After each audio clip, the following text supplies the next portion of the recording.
Hola, hola, bienvenidos a Aprendiendo Juntos. Yo soy Maggie Advíncula. Me da mucho gusto de volver a tenerlos por aquí. Esta semana tenemos muchas secciones que cubrir.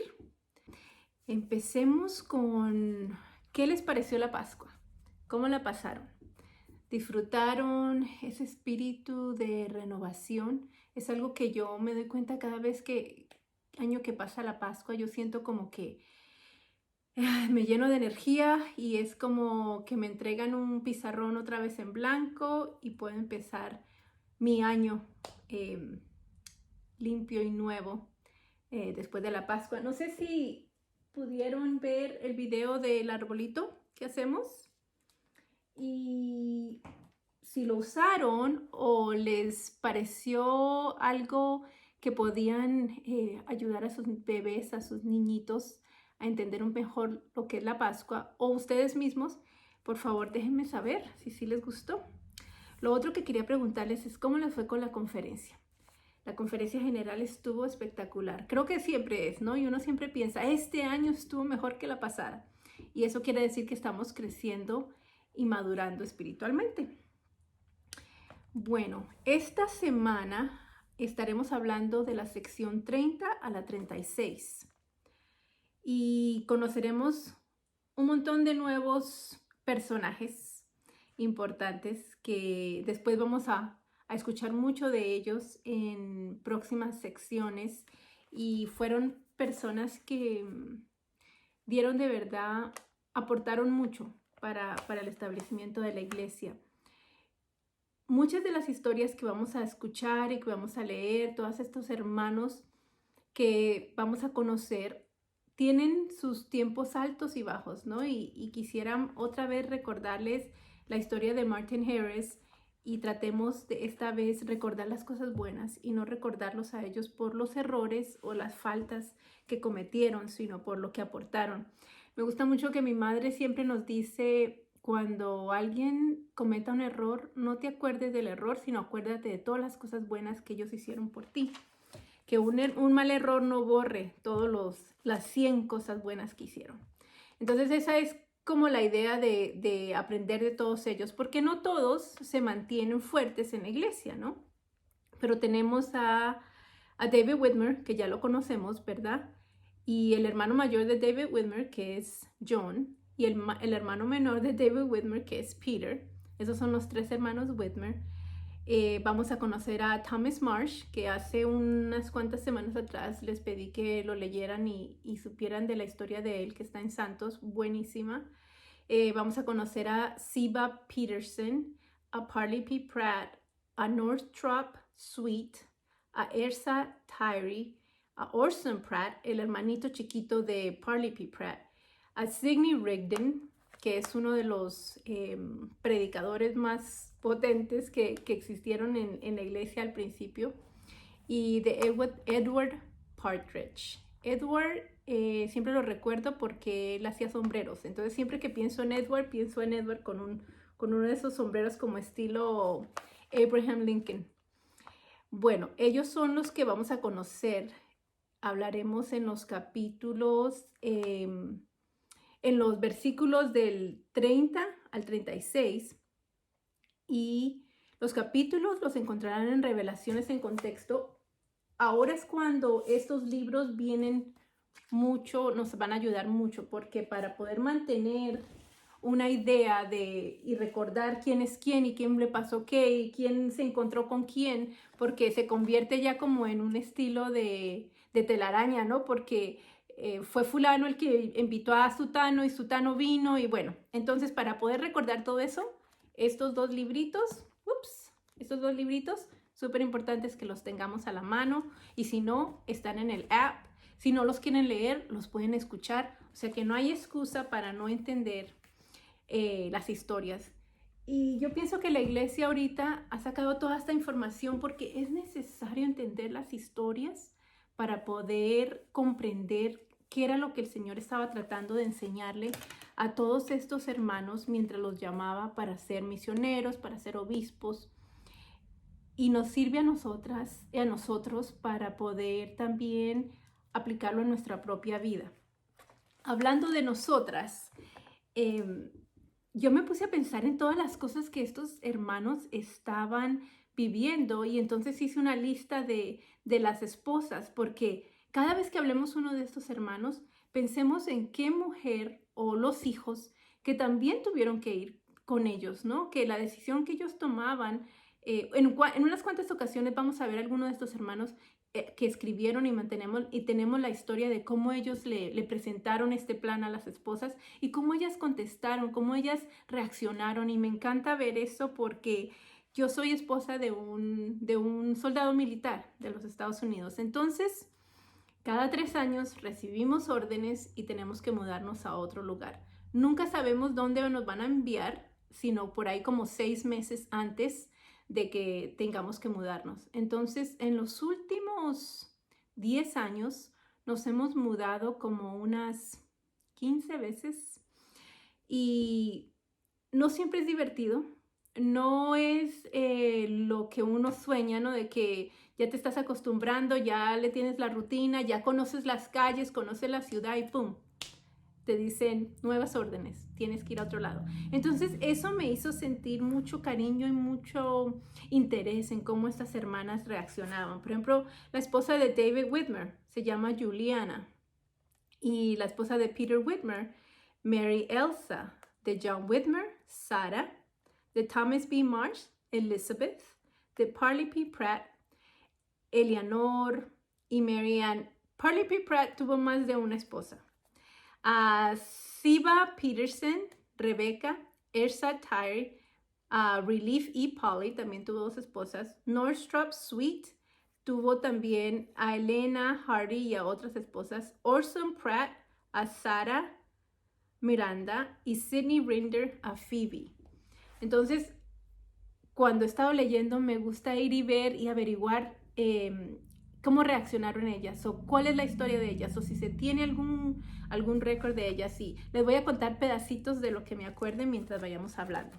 Bueno, entonces, los versículos de poder, bueno, las capítulos donde van a encontrar esas historias en Revelaciones en Contexto son en la página 45 a la 66. Ahí van a encontrar regadita las historias de todos estos hermanos.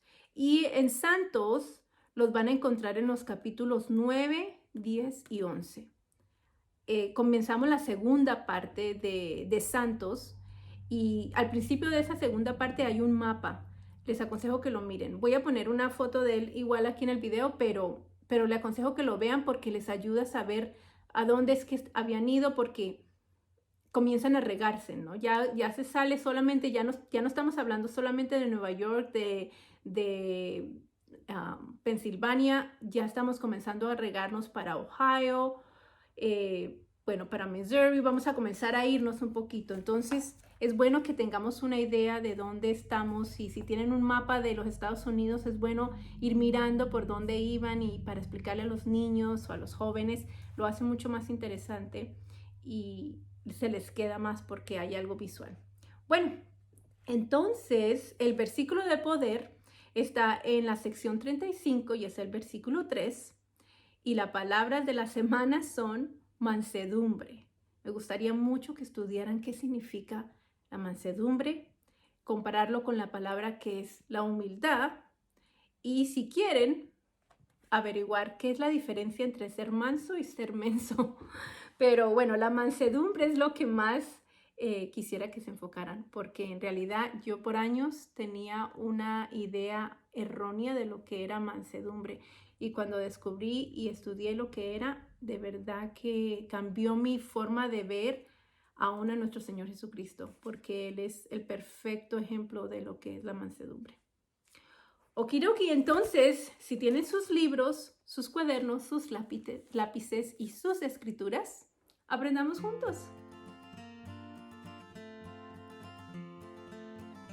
Empezamos con un poco de recordatorio de lo que habíamos visto la última vez, ¿no? Estábamos en la sección 29 y nos hablaron acerca del recogimiento y bueno, en estas secciones ya vamos a hablar de los que se mandaron a recoger, ¿no?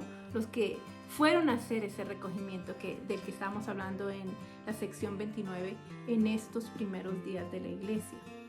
Ellos llegan a ser aquellas personas que empiezan las misiones, empiezan a hacerse más grande la iglesia, más fuerte, y vamos a ver cómo se va a multiplicar la iglesia, pero rapidísimo. Entonces, aunque vamos a ver cosas que van a suceder y después los pioneros vamos a ver cómo sufren momentos de prueba, yo quisiera mantener su atención también en las bendiciones y los milagros que ellos vieron, porque usualmente pensamos en los pioneros y pensamos en tristeza y sacrificio y que caminaron en la nieve, y sí, todo eso es bien importante mantenerlo fresco en nuestra mente, pero también recordemos que ellos vieron milagros, que ellos también disfrutaron de unas bendiciones que ya quisiéramos nosotros poder vivir en estos días, ¿no? También fueron momentos de alegría, fueron días inolvidables, como dice Oliver Cowdery, tiempos en que yo creo que hasta el momento en que ellos llegaron a la muerte, podían regocijarse de haber podido ser testigos de tanto milagro y tanta cosa bella que sucedió en esos primeros años de la iglesia. Bueno, entonces vamos a empezar con la sección 30. Y la sección 30, todas estas secciones suceden, estas revelaciones se dan un poquito después de la primera o de la segunda conferencia de la iglesia, ¿no? Y parece que todos están emocionados y, como hablamos la semana antepasada, es como un MTC, ¿no? Todo el mundo se está entrenando para salir a una misión y se les está dando como, los están apartando. Cada vez que un joven o una jovencita sale a una misión, se le aparta, se le da una bendición y se le da el llamamiento como elder o hermana para que sirvan por los hombres por 2 años, las mujeres por 18 meses, y se les pone como el manto, se les da como la autoridad de poder ir a predicar. Entonces, esto es lo que estamos viendo en estas secciones, cómo el Señor bendice y aparta a estos hermanos para que puedan salir a predicar el evangelio. En esta primera sección se le da una bendición o se le aparta a David Whitmer, a Peter Whitmer y a John Whitmer, que son los 3 hermanos. Al principio de esta sección eran 13 diferentes revelaciones, pero las recopilaron y las hicieron una sola, que quedó todo en el 30. En el primer versículo vemos que el Señor le dice, no temas, no le temas al hombre. Y es como que le está diciendo, ojo, acuérdate lo que acaba de suceder hace poco, ¿no? De lo de la piedra, de Hiram Page y todo eso. Entonces el Señor le está como refrescando la memoria a David Whitmer sobre ese asunto. En el versículo 2 le dice, no pierdas tanto tiempo en las cosas de este mundo. Yo me imagino pobre David Whitmer tratando de dejar todo en orden antes de partir a esta misión. Y el Señor le dice, no te preocupes tanto por eso, tú vas a estar sirviéndome, entonces yo me voy a encargar de cuidar de tu familia, de tus padres, de tus hermanos, de tu esposa. Y por ahora quiero que te quedes en la casa de tu papá, no te muevas, porque dentro de poco pues todos ellos van a tener que mudarse a Kirtland, Ohio. Entonces en realidad el Señor le está diciendo, no te preocupes tanto por eso, no le inviertas tanto tiempo a esa casa ni a ese terreno, porque no van a durar mucho tiempo ahí. Me encanta cómo el Señor siempre nos encuentra donde nosotros estemos, ¿no? Sea la que sea nuestra situación. Y siempre recuerdo la historia de cuando la mujer está siendo apedreada y entonces Jesús les dice, ¿no? Bueno, el que esté falto de culpa, el que no tenga culpa de nada, tire la primera piedra. Y él se agacha, ¿no? Al nivel donde estaba la mujer, tirada en el piso, como yo me imagino, cubriéndose para recibir las pedradas. Y él se queda ahí, ¿no? Y está como escribiendo algo en el piso cuando nadie más se va a acercar con él, a golpearla. Él se levanta, pero la levanta ella también. Y le dice, ¿dónde están los que te acusaban, no? Es lo mismo que él está siempre haciendo cuando nos llama la atención o cuando quiere recordarnos de alguna de nuestras debilidades. Él va a llegar a ese nivel con nosotros. Él nos va a encontrar donde nosotros estemos. Y creo que esto es algo de lo que vamos a ver y seguimos viendo, y lo he visto en mi propia vida, cómo el Señor se toma el tiempo de recordarnos, mira, no te olvides de dónde estuviste, cuál fue la zancadilla que te hicieron, para que no vuelvas a caer en eso, ¿no? Bueno, en el versículo 5 le dice, aquí se llama el hermano de Peter Whitmer. O sea, Peter es el más chiquito de los 3 hermanos Whitmer, ¿no? Y le está diciendo pues que va a ir a esta misión, que no tema y que escuche, que le ponga atención a las cosas que el hermano de él ya ha aprendido. En preparación para esta misión, él también le da muchas instrucciones a Peter Whitmer, pues porque esta misión va a ser bien difícil. Hace poco estuvimos ahí, la semana pasada estuvimos en cerca del Mississippi, ahí en Nauvoo, y uno mira ese río Mississippi y es grandísimo, súper ancho. Y ellos salían en una temporada de invierno, o sea, están al principio del invierno, cuando ellos salen a esta misión y la nieve, yo me imagino, les llegaba hasta la cadera. Y fue dura, fue una misión muy dura, pero el Señor lo estaba preparando aquí a Peter, que era el más jovencito de todos, que iba a salir. En el 7 le dice que mantenga el enfoque, ¿no? Y que se asegure de escuchar el consejo de José y que no se deje llevar, ¿no? Y también mantenga a Oliverio, que va a estar con ellos, enfocado en lo que José les esté enseñando, que no se olviden quién es el profeta. Luego en el 9 le empieza a hablar a John, que es el hermano mayor de David, y le dice a dónde va a ir, a qué ciudad lo va a mandar, y lo más importante que le dice es: yo estoy contigo. Y lo vamos a ver en cada una de estos apartamentos de misionales que les da a cada uno de estos élderes cuando van a salir a la misión, ¿no? Les recuerda: yo estoy contigo. Y mientras yo leía todas estas secciones y veía cómo el Señor le recuerda a cada uno de estos misioneros que Él está siempre con ellos, mi corazón se llenó de mucho agradecimiento, porque, pues, como saben muchos, tengo mi hijo en la misión, tengo sobrinos en la misión, y saber que ellos no están sirviendo solos fue como un recordatorio. Uno ya lo sabe, son cosas que uno sabe, con lo que creciste desde que estabas en la primaria, pero de vez en cuando se le olvidan a uno. Cuando uno está en medio de las tormentas, se le olvidan a veces las promesas tan hermosas que el Señor les da a sus misioneros y a todos aquellos que se embarquen en el servicio de Él. Le dice también a José que él servirá, que no él va a servir solos. Bueno, la palabra que a mí como que el Espíritu me puso en el corazón es una invitación a servir con Él, no a servir por Él. Entonces, no es que vayamos nosotros a hacer el trabajo como a nosotros nos parezca, o que vamos a servir a la manera que Maggie se le ocurre. No, sino vamos a servir a la manera del Señor, porque estamos sirviendo con Él, no nosotros solos por nuestra propia cuenta. El versículo 11 dice: siempre abrirás tu boca por mi causa.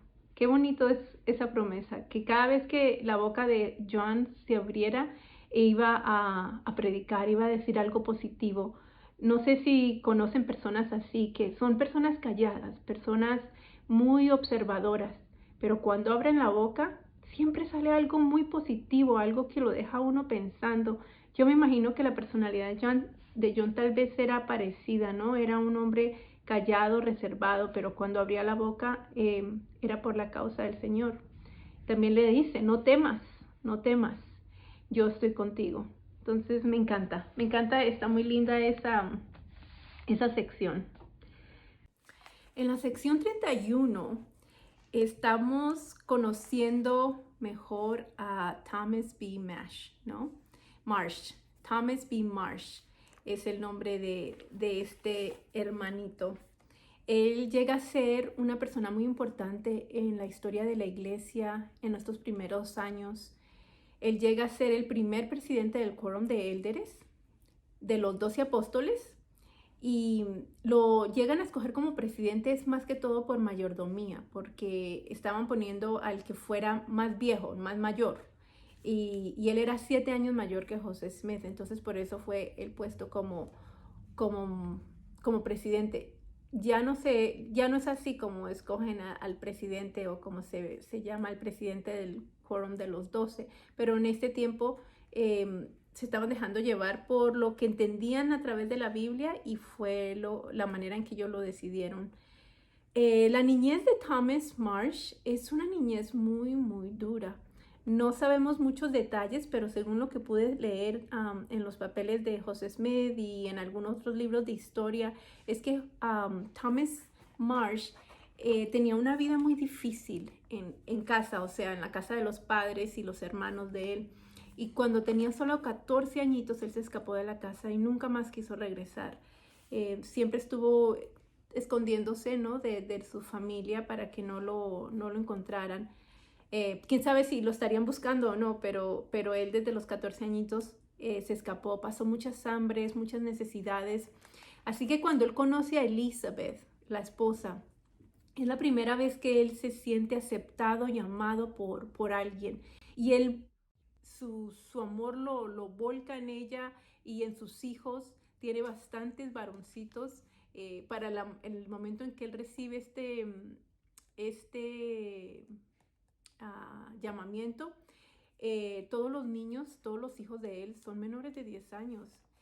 Y Thomas es guiado por el Espíritu a buscar una religión, buscar algo.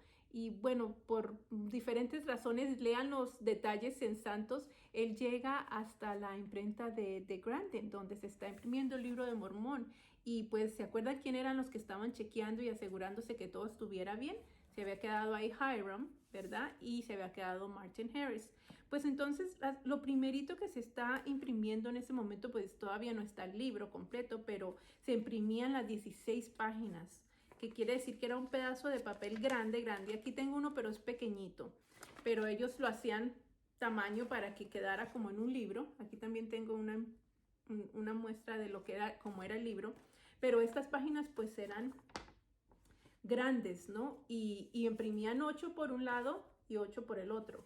Entonces después las doblaban de tal manera que quedaban en orden. Este es el principio del libro. Y después solamente le cortaban estos pedacitos para que fueran armando el libro. Entonces todo lo que Martin Harris en ese momento tenía cuando llegó Thomas Marsh preguntando y queriendo saber más de este nuevo evangelio y de esta Biblia de oro que habían encontrado, era todo lo que tenía. Entonces Martin Harris, me lo imagino emocionadísimo, él agarró uno de estos, lo dobló y se lo entregó a Thomas Marsh, y él se lo lleva y lo lee. Solamente son 16 páginas, no creo ni que llega al final de primera de Nefi, creo que es la última vez que me estaba viendo.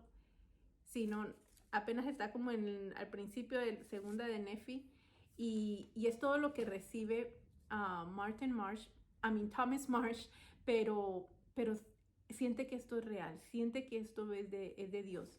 Entonces él rapidito va con Elizabeth y le enseña a ella también las 16 páginas, y ella se enamora de eso también, siente el espíritu y le dice que sí, que ella también cree, y que si él quiere seguirlo, seguir seguir a esta iglesia, ella está dispuesta a seguirlo. Entonces me encanta también cómo ella tiene un testimonio de obediencia, y que Thomas es un hombre que ama a su familia. Esa es su prioridad, siempre la familia. Desde niño nos damos cuenta que no había tenido ese amor, entonces cuando él consigue y construye su propia familia, para él eso es lo más importante, ¿no? Y vamos a necesitar ese conocimiento porque van a suceder algunas cosas después en la vida de los Marsh que debemos recordar. ¿Por qué fue que pasó lo que pasó con ellos? Y es que Martin amaba, amaba mucho a Thomas Marsh amaba mucho a su familia. Ok, entonces en el versículo 1 me encanta porque empieza el Señor dándole mucho amor, ¿no? Ya inmediatamente le está demostrando a Thomas cuánto lo ama y, y es lo que más yo creo que en ese momento Thomas necesitaba, por lo que ya hemos hablado, ¿no? Le dice, hijo mío, bendito eres por motivo de tu fe en mi obra.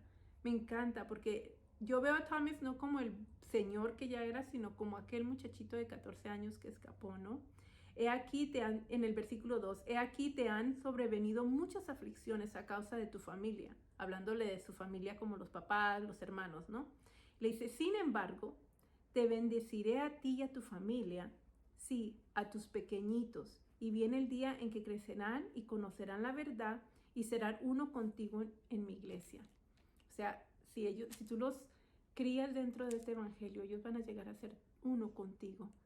Y esa es una hermosa promesa para muchos de nosotros como padres, de saber que si criamos a nuestros hijos dentro del evangelio, llegarán a ser uno, aunque a veces se tomen un detour de lo que es el evangelio, la promesa siempre está ahí, que si mientras nosotros nos mantengamos firmes dentro del evangelio, el Señor nos va a bendecir con que ellos también lo sean.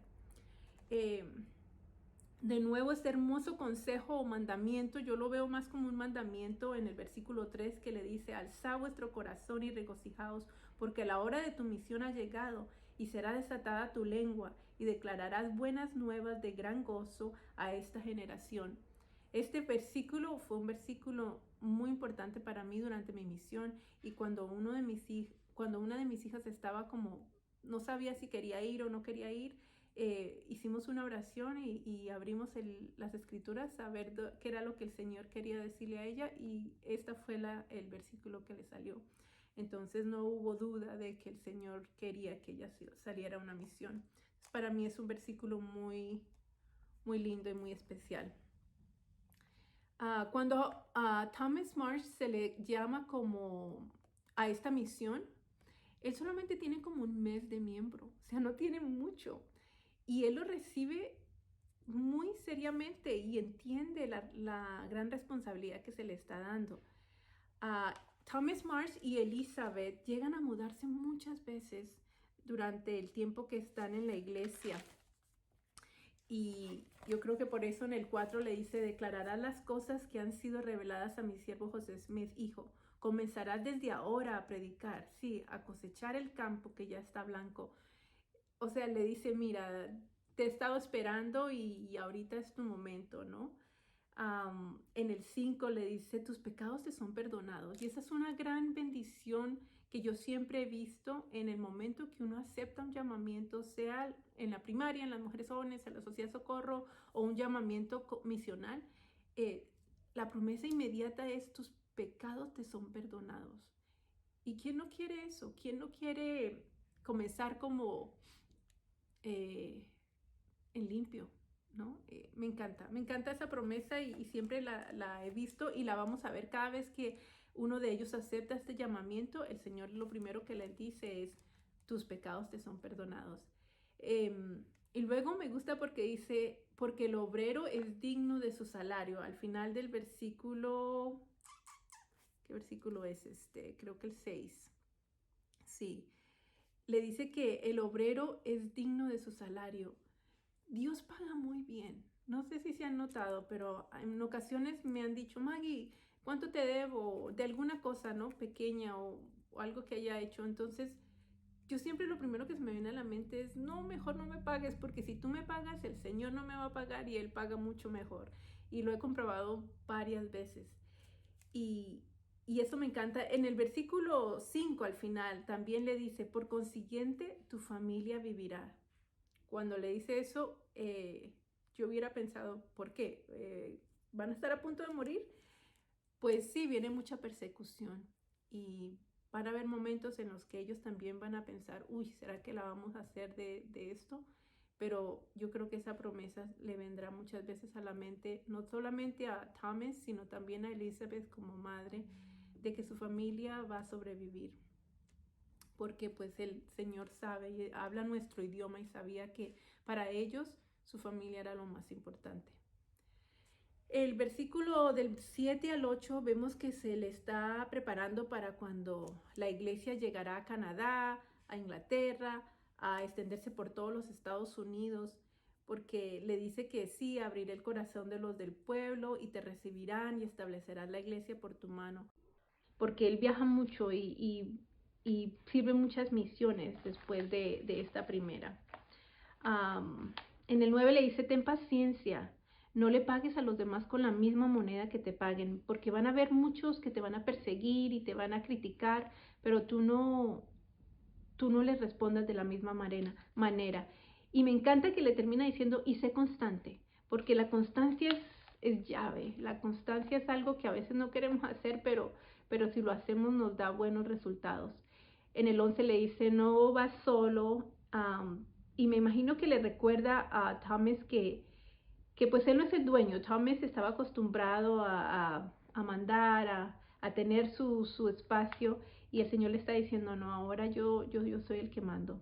En el 21 le dice, ora siempre para que no entres en tentación, y yo creo que él va a recordar mucho este consejo, porque cuando va a ocurrir algo y que es tan interesante, porque terminan alejándose de la iglesia simplemente porque hubo un malentendido con la crema de la leche.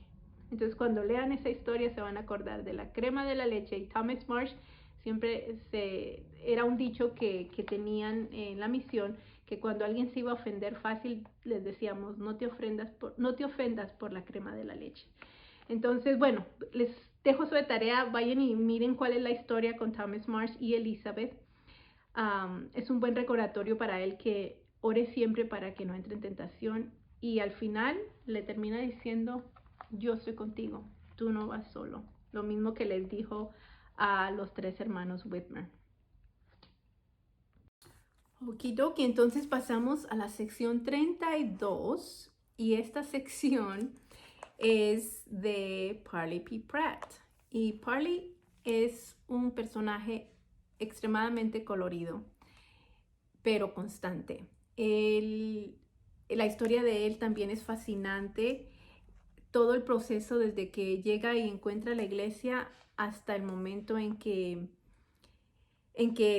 también se aleja de la iglesia, pero luego regresa. Es muy bonito su proceso también, y les invito a que lo estudien y lo vean y aprendan un poco de sus dones, de los grandes sacrificios que él hizo, y también de los errores que cometió, pero de su humildad para volver a regresar. Él es el que vende la granja, vende todo lo que posee para convertirse predicador, porque conoce a Sidney Rigdon, y que vamos a hablar también de Sidney después, porque él también es uno de estos misioneros, pero él quiere predicar, ¿no? Y entonces, bueno, él siempre está buscando, le gusta el evangelio, le gustan las iglesias, le gusta aprender, pero no encuentra dónde está, de dónde viene esa iglesia que tiene como la autoridad, ¿no? Para hacer todas estas cosas. Y su esposa, Thankful, lo apoya completamente en todo lo que a Parley Pratt se le ocurre. Él viaja casi por 3 meses, no sabe ni para dónde va ni qué es lo que está buscando, pero ya cuando se va a dar por vencido, el Señor tiene compasión, yo creo, de él, y le dice, ok, aquí está lo que estás buscando. También él tiene otro hermanito, después él va a convertir a uno de sus hermanitos pequeños, Orson Pratt, también. Cuando le dan el libro de Mormón, lo primero que él quiere hacer es ir y llevárselo a Orson Pratt, a su hermanito, para compartirlo con él. Cuando Parley recibe el libro de Mormón, él lo empieza a leer y dice que dormir y comer era una carga. O sea que no quería ni dormir ni comer con tal de seguir leyendo el libro de Mormón y seguir sintiendo el espíritu que estaba sintiendo. Parley tiene un cañón ahí en Utah que se llama Parley's Canyon, y fue nombrado en honor a este Parley P. Pratt.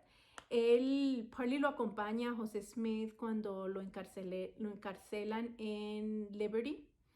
Él es uno de los misioneros que mandan, que va con Oliverio también a predicar a los lamanitas. Y bueno, Parley es una persona muy interesante. La forma que él enseña, que él se dedica, una persona un hombre creo que medio hiperactivo y una personalidad emocionante para poder enseñar. En el versículo 1 vemos que el Señor le está diciendo, y me encanta porque le repite mí, no te olvides que es mi trabajo, mi obra, que yo soy quien yo soy, ¿no? Y yo creo que es como para calmar esa mente hiperactiva que tenía Parley. Le dice, y ahora concerniente a mi siervo Parley P. Pratt, he aquí te digo, vivo yo que es mi voluntad, que declares mi evangelio y aprendas de mí y sea manso y humilde de corazón. Ya se acuerdan que vamos a estudiar lo que significa ser manso y ser humilde y ser sumiso. Ok, entonces ahí está la razón por la que escogí esas palabras esta semana. Y le dice en el 2, recibe el llamamiento misional siendo un miembro muy joven de la iglesia. Por eso le dice, y se le he señalado que vaya con mi siervo Oliverio Cowdery y Peter Whitmer, hijo, al desierto entre los lamanitas. En el 3 le dice, y también irá con ellos Ziba Peterson, y yo mismo los acompañaré. No van a ir solos. Y ahí es cuando escuchamos muchas veces que el Señor dice, y estaré en medio de ellos. Ok, en esta ocasión, ahí literalmente les está diciendo, yo estaré con ustedes. No van a ir 4 misioneros, no van a ir 4 élderes, vamos a ir 5. Somos 5 los misioneros que vamos a salir a enseñar. Y solo José Smith recibe revelación. En el versículo 4 le está diciendo, solo José Smith recibe revelación. Y ahora observaron lo que está escrito y no dirán que han recibido ninguna otra revelación y orarán siempre para que yo lo aclare a su entendimiento. Iba Oliverio Cowdery con ellos. Yo me imagino que la impresión podía ser, bueno, Oliverio y José son los mismos. Oliverio y José estuvieron desde el principio, entonces Oliverio y José son los profetas. Entonces el Señor le está explicando bien que no, el profeta es José Smith y Oliverio es el segundo elder, él también es misionero. Y si tienes alguna pregunta o algo se te confunde, no te preocupes, ven a mí que yo te lo aclaro, ¿no? Me encanta eso. Y luego el 5 terminando le dice, y darás oído a estas palabras sin liviandad, y yo los bendeciré. O sea que no tomes lo que te estoy diciendo a la ligera. No seas tan hiperactivo que no estás consumiendo o aceptando o viendo bien qué es lo que te estoy tratando de decir. Y darás oído a estas palabras sin liviandad, y yo los bendeciré. No los tomes a la ligera. Trata de entender lo que te estoy diciendo y vas a ser muy bendecido. Estudien más acerca de Parley P. Pratt. Bueno, es interesante su historia. Ok, la sección 33 es dada a dos diferentes hermanos, a dos diferentes misioneros. Ezra Tyree y Northrop Sweet. Ellos son dos diferentes personajes. Se les da una sección o se les dice lo mismo en ese momento. Pero hay una gran lección detrás de esta sección 33. A los dos se les bendice de la misma manera, pero cada quien agarra un camino totalmente diferente. Y podemos ver las consecuencias también de cada quien. Ellos también son dos personas que si los estudiamos más y queremos saber más acerca de la vida o cómo ellos terminaron su vida, podemos ver literalmente cómo fue quién escogió seguir en el camino y quién escogió no, y cómo terminaron.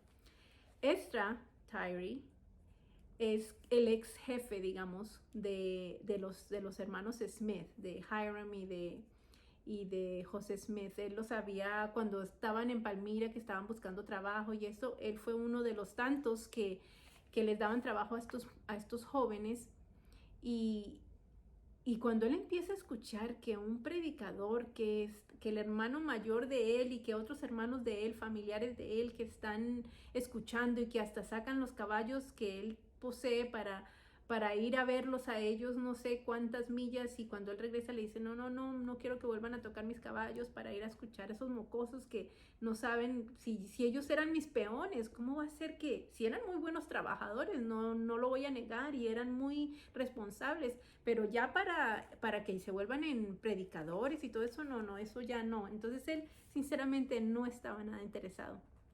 Pero el hermano mayor de él está muy interesado en lo que estos jóvenes están enseñando. Entonces viene y lo convence y le habla a Esdras hasta que ven, vamos a escuchar.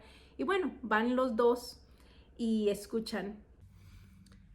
Y cuando llegan al lugar donde están ellos enseñando, Ezra también como que se mete entre la gente y dice, no, yo me siento al frente, yo quiero escuchar. Y cuando escucha que Hiram es el que está predicando, él siente el espíritu y hasta se agacha porque comienza a llorar y no quiere que los demás lo vean. Entonces Oliverio le ofrece un libro de Mormón y él dice, sí, yo lo quiero, ¿cuánto cuesta? Y bueno, paga lo que fuera lo que le cobraron, y Martin Harris, que estaba sentado al lado de él, le dice, usted sabe que ese libro es verdadero, ¿no? Y él le dice, sí, yo sé, yo ya lo sentí. Entonces, bueno, él se convierte a la iglesia y también sirve esta misión y hace muchas cosas buenas. La historia de ellos lo van a encontrar en Revelaciones en Contexto en la página 61 y 64. Y Northrop, él también, según los papeles de José Smith que me puse a leer, fue miembro como por un año y fue fundador y estuvo ahí como un año escuchando, fue a esta misión, pero bueno, no estaba muy convencido, agarró muchas enseñanzas de la iglesia y decidió fundar su propia iglesia. Se fue al estado de Michigan y empezó una iglesia también. Bueno, no le fue muy bien, fracasó, pero si quieren saber más de él, hay mucho que leer de él en los papeles de José Smith, pero no le fue muy bien. Entonces, empecemos la sección de ellos. Versículo 1. Entonces le dice, aquí digo a mis siervos, Ezra y Northrop, despertad, destapad vuestros oídos, destapad vuestros oídos. Y me encanta, no sé a quién crean ustedes que le estaba hablando ahí más uno que el otro necesitaba destapar sus oídos. En el versículo 2, cuando le dice dice, porque de cierto os digo, que sois llamados porque de cierto os digo que sois llamados a alzar vuestras voces como que en el son de trompeta, para declarar mi evangelio a esta generación corrupta y perversa. Ezra había tenido un sueño antecitos de esto, donde un hombre se le acercaba con un montón de papeles como envueltos, enrollados, y una trompeta. Y entonces le da la trompeta y le dice, sopla. Y Ezra le dice en el sueño, no, yo no sé tocar trompeta, yo no voy a soplar.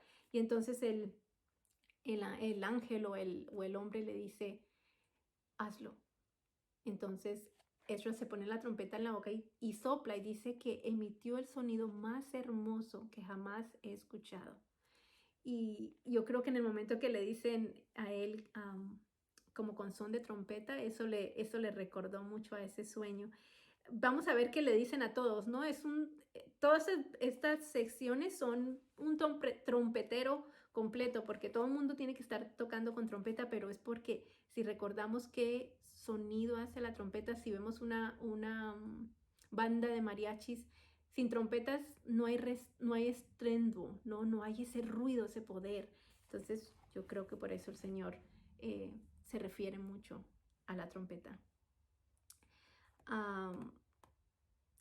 A ver qué fue lo que pusimos aquí.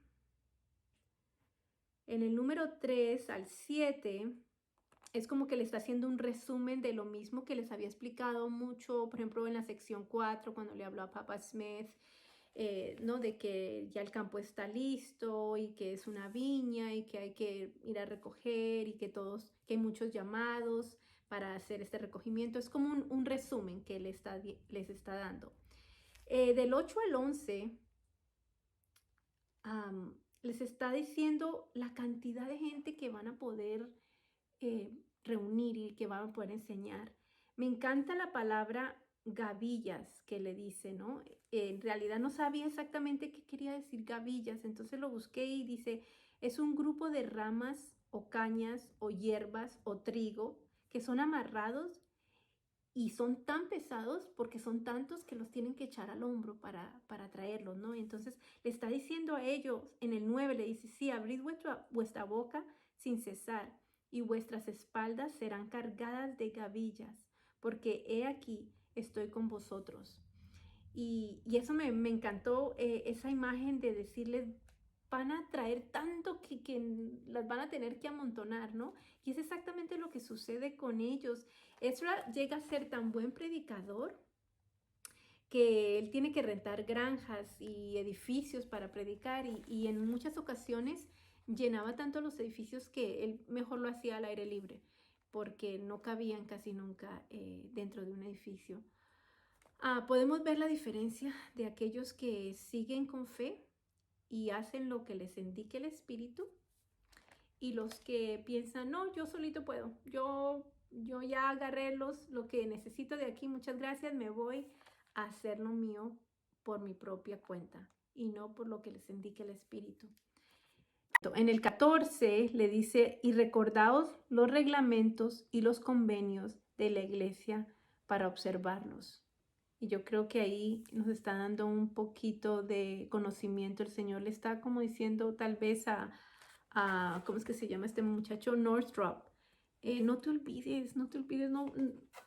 Satanás va a tratar de desviarte. Te va a tratar de hacer zancadilla. No te olvides que hay reglamentos y convenios en esta iglesia. Y así como hay reglamentos y convenios, hay bendiciones. Entonces, si cumples estas, yo estoy dispuesto a bendecirte, pero si no las cumples, ¿cómo voy a hacerlo? Entonces, es un poco triste ver que Northrop se olvida de eso y no sigue y no recibe lo que él hubiera podido recibir si se hubiera quedado dentro de la iglesia.